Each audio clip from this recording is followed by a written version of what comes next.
hit and run crashes are rapidly increasing in our country. However, the foundation Fighting H.A.R.D is looking to reverse these statistics.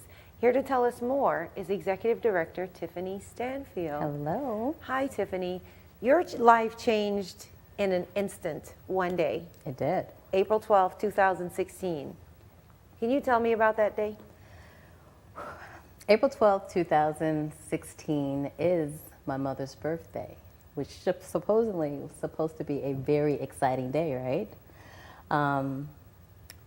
Started the day, go to work like we always do, like we do on a daily, you know, and I get a call from my nephew asking where is his mom. He hasn't seen his mom. For us, it was like, okay, well, you know, it shouldn't be too much. Let's just give her a call. As the day gone on, I actually was at work and I had a gut feeling that day. So I immediately pulled up a local news station, and there was a description of her car in this story. Who's to say that it was her car? It was something that I was feeling at that moment. So I work in a capacity, I have a dual screen, but I would never close that story. So I continue to work, and I remember walking into a meeting, and I never take my cell phone to a meeting with me. But at that moment, I took the phone, and I remember sitting it to the left of me. And so the meeting was going on, but the entire time I kept looking back at my cell phone. But during that, the feeling that I was having, my heart was racing. And it was a feeling I probably could never articulate really well, but something was wrong. That meeting was at 11 o'clock. I left the office at 2. Again, constantly communicating with individuals. I went to my sister's Facebook page trying to really figure out when was her last post, contacted anyone, have you heard from her, have you spoken with her?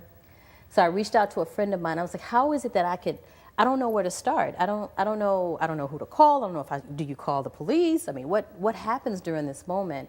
And a friend of mine said, you know, why don't you try to call the coroners? Literally, try the coroners. What was your reaction? My reaction was like, what do you mean? But I did. But interesting enough, I called the coroners as if they were looking for me. I positioned my conversation to say, you might have been trying to contact me because I have a gut feeling that you have my sister. Wow. And he went through his standard scripted dialogue, you know, there's a process in identifying bodies and who's your sister, et cetera. I said, sir, with all due respect, I've been dialing my sister for hours. This is my phone number. Check the call log. And all I'm asking you is to truly just let me know if you have my sister. I was standing in the hall of my mom's building. No one knew what was going on, like other than Anthony, her son, who'd initially contacted me. No one knew where I was at this point. At this point, everyone was like, oh, you know, she's at work. Maybe. And he unofficially confirmed it. Wow. And that moment, I didn't collapse. I didn't cry. I stood there. I hung up the phone. I took a deep breath. My brother lives right behind my mom's building. I was in her hall. Like literally an alley away. And I was going to tell him, but that walk down that path, an alley, you know, like literally 1 block, should be really fast, right? It's like I could never get to the end of that path. I couldn't get there fast enough. I thought I was running, I thought I was walking, I couldn't get to his building fast enough to tell him what had happened.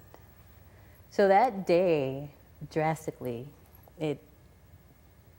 for me to carry that news, then I had to tell my brother, then in turn had to tell my mom, and then in turn had to tell my sister's only son. She had one son. Wow. All right. I'm going to stop you right there for a minute because we have to take a break. But Okay. when we come back, we're going to talk about how you didn't just sit down and let life happen around you. Yeah. You decided you had to do something. Yeah. We'll talk about that absolutely. when we come back. Stay with us at STL Live. We'll learn more about fighting hard after this break.